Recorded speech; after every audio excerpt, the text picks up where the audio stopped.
On this week's show, we're going to do a little bit of gun maintenance. Seeing that spring is finally here, I figure, hey, this is a great time to take your stuff out of the closet and start cleaning it off. So we're going to do a little bit of maintenance on the average blowback semi-automatic paintball gun. There's a couple of things that I recommend that you grab before you start doing any maintenance. First thing is grab an old towel. These things are just really useful, so make sure you got one of these handy. Also make sure that you have an old barrel swab handy, some oil, maybe some barrel cleaner if you're into that kind of thing. Don't forget Allen wrenches. Every single paintball gun in the world lives on Allen wrenches. Grab a bunch. Now you may notice I'm sitting on the ground to do this. There's a reason for that. As many parents can tell you, as many drunk people can tell you too, once you're on the floor, you pretty much can't fall off the floor. So I like to do a lot of my maintenance work on the ground level. Although we're using my Viper, this will work for almost any blowback semi-automatic paintball gun. When you start disassembling your paintball gun, the first thing you want to do is you want to strip it down a little bit. First, take off the tank and take off the hopper. Make sure there's no paintballs in the gun when you're actually starting this. Then take off the barrel and put it to the side gently.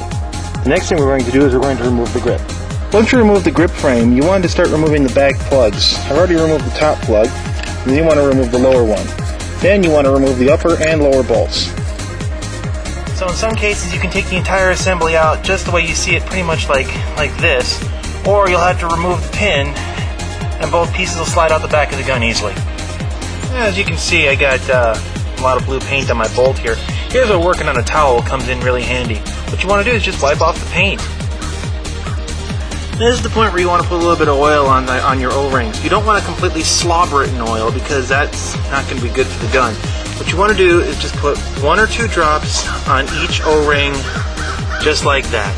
And then once you do that, rotate the O-ring a little bit. Just let the oil move around the O-rings. What you're trying to do is trying to keep the O-rings moist and lubricated. That's going to help out the paintball gun a lot. Ooh, swirly. Same basic principle goes for the lower bolt as well. You just want to add a little bit of oil to each one of the O-rings on each side, and that will be plenty to keep the gun shooting through everything you can put it through. Trust me on this. I look like I'm doing something illegal here. In order to clean out all the junk in here, you can just use plain old water because it's not going to hurt the body of this gun. But in this case, here's where that old swab comes in handy. I'm just going to take the old swab, clean it out a little bit. This is just basic maintenance. Anybody can do this. I'm living proof. Now, as far as cleaning the barrels go, this one I kind of put a whole bunch of nasty paint through this. Now, there's a couple ways you can do this. If you're at the field, you can actually use a squeegee or a swab like one of these, and it'll help clean it out. But when you get home, the thing I found that works the best is just warm water. So, seeing that I'm not at the field, I'm going to go cheat. Now, it's about this time when you got the barrel nice and clean that you want to start looking at using a barrel treatment. Now, you don't have to use a barrel treatment, but let me tell you, it does help on the field of play. Now, I like this type myself, but you can use any kind that's on the market. Follow the manufacturer's directions to the letter, and I guarantee you're going to get really good results. And just for the record, they didn't pay me to say that. I really like this stuff. Now, for regular maintenance, you're probably not going to have to tinker with this front plug-in very much. This is where the cup seal is. For regular maintenance, you're probably not even going to have to touch this, so don't worry about it too much. Now, one of the more important things when you start reassembling your paintball gun is to make sure you don't have any spare parts. Don't laugh, it happens.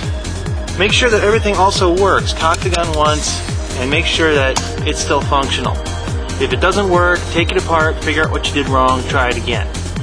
Once you have everything back in place, you're pretty much ready to go shoot some people up. Remember, if you have any problems, consult your owner's manual or consult one of several resources on the internet. They're all going to be right there for you.